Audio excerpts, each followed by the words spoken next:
we've got an author in the studio with us, brand new book. It's called, now, it's interesting what it's called. It's called Bowling for the Mob. And Bob Purzychi has been kind enough to join us. He's a local guy, originally from New York. And it's an amazingly compelling story that deals with a lot of things, overcoming a lot of challenges. We're going to get some of the details. The book is just being put together, going to be published very soon, so we want to give him the opportunity to talk about it. But I want to give some, because our time isn't as much as in other genres, Bob. You were one of the best bowlers in America at a certain time, back in the late 1970s. But this is not a sports story by any stretch of the imagination. Kind of tell us how, from that standpoint, and some of the things we're going to talk about, how you got involved with people like Gotti, John Gotti, Frank Lucas, who the movie was made about, the American Gangster, and others of that ilk up in the New York area. Well, I was a 12-year-old phenom in bowling, and had this tremendous accident. So by the time I was 16, I started bowling again, and over the course of one summer, I got even better than I was when I was 12. And, you know, I had a real close friend who said, you know, we'd like to back you. We want to bowl for a lot of money. And it turned out that the guys that were around was, as it is in the book, my Uncle Raymond, Bobby Covert, and John Gotti. And John Gotti was just I don't know, I guess you call him a thug at that time. He hadn't really got to the Gotti status. He wasn't the Don Cheech yet. Yeah. But what happened was I was bowling in Lenox Lanes in Harlem. I used to bowl on the exhibitions for the United Nations. Arthur Prysock, the singer from Let It Be, Lowenbrow, very famous singer. His wife was really wanted to help the United Nations and the kids in Harlem, so we'd go do exhibitions there. And that night I met Ruby Red, and I describe him as Ruby Red because he was big time. He was a heroin dealer. He dressed like he was worth $5 million, and he had plenty of money. And one night he said to me, I heard we can beat you for a lot of money. But I said, you have to have a lot of money to win a lot of money. Mm-hmm. And he threw the money on the table, and it filled the whole table. And it had to be like maybe $100,000.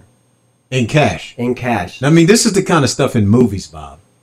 Well, and you lived it. I lived it. And what happened was we make the match in Jersey, in Belleville, New Jersey, at Olympic Lanes in Belleville at 10 o'clock at night on Sunday. And 400 to 500 of the biggest degenerate gamblers in the world came in the building. And Lucas came with a lot of money. A lot of money. And there was a fortune, absolute fortune in the building. And I lost the first 3 matches, and everybody got mad. And I needed a drink. At that time, my drinking was getting escalated. And I said, I need a drink. He went up to the bar. They didn't want to sell it to me. They sold it to him. And I turned around and I beat the guy 10 games in a row. And I won about $150,000. And I got in the car and they put my head through the window of the car.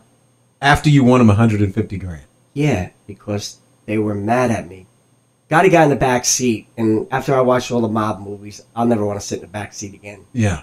A front seat. But, and my uncle hit me too, and they were mad because there was over $1 million in the bowling alley, and we could have won that much that night. But the first 3 games, I hadn't practiced. I mean, I was on hangover duty, you know, from drinking in clubs. All right, time out. Bob Purzychi's with us. The book is called Bowling for the Mob. It's about to be published, and we're getting an advanced look.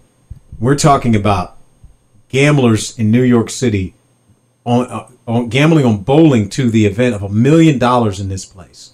And mob characters like John Gotti. Now, who was Ruby Red? Lucas. Frank Lucas. Frank Lucas from the American Gangster, yes. Frank Wow, Lucas. the guy that Denzel Washington played in that movie. That's American right, Gangster. because he lived in Jersey, and his brothers all were in Newark, New Jersey, and we bowled action every Friday night in Newark, and they had an enormous amount of money. Unbelievable. Now, from there, Bob, life takes a lot of turns, and you talk about it in the book. So that you said your drinking escalated. Ultimately, where did drinking take you? It took me to the streets of New York City. After I was all done, you know, I had a bowling career from 73 to 75. 78, I got crippled, and then I ended up in the streets, homeless on the streets of New York City in 1985. Now, you were crippled how? I got ran over by a cab in 1978, December 18th, in Herald Square. Now, I don't know, for folks who haven't heard this, what happened? It's one thing to say I got hit by a cab. It's another thing what happened to you. What happened? Well, I was delivering. My sister worked for a cosmetic company called Chelsea Cosmetics, and I delivered the wine, and then I went into Macy's, and then I went into Gimbel's, and the guy didn't want the wine, so I came across the street, and I'm standing in between 6th Avenue and 7th Avenue in that park right there, and I was looking at this gorgeous girl, brunette, and the light changed, and she said, "Look out," because I didn't see the cab coming, and it hit me doing about 50 to 60, and it dragged me a block. And I was never supposed to bowl again, never mind walk again. Yeah, you did both. I did both, yes. So you've got the addiction, you got being hit by a cab at 50 miles an hour, plus dragged a block. Yes. You know, all types of injuries. Your earlier injury in life had blinded you in one eye. Right. You got all this stuff. Now you got the mob and all this. So there's so many more layers to the story. You're sitting here today. So I'm assuming the story has a happy ending, which you don't have to share. I know it's in the book. Oh, there's a great happy ending, and there's different chapters. I mean, I did end up homeless in upstate New York, and I ended up going to St. Christopher's Inn in Garrison, New York, and from there, I've been sober since. I've been 21 years sober. Wow. And I came to Charlottesville because I have cancer. I was diagnosed with prostate hip cancer in 2004. It went 7 years untreated, and UVA saved my life. And with coming here, I met an author, and we put this whole thing together for 16 months, and now we're on Kickstarter. We're talking about Purzychi. It's an unbelievable story. I mean, this is another battle, right? You know, from all the things that you've been through, gangsters, gambling, addiction, all this stuff. The name of the book is Bowling for the Mob. Now, how can people find this, you know, when it actually reaches its maturation point? Well, right now, they can go to Kickstarter.com or go on the internet side of the computer and bring up Bowling for the Mob. And we're on Kickstarter. And, you know, that's a form where you raise money. And they can get a signed copy of the book from me for $25, or they can just donate $1 and their name will go in the book. Now, final question. Why do you think that this story will inspire people or encourage people? Well, it tells you no matter how far down you've gone, you have a chance to get back up. And on the Kickstarter, I wrote the dreams. You can live your dream no matter what, no matter how tough things get in life, and no matter what goes on. That you can always make that. You can make that comeback and make that promise to yourself, and do what you need to do to get better, and things good will happen.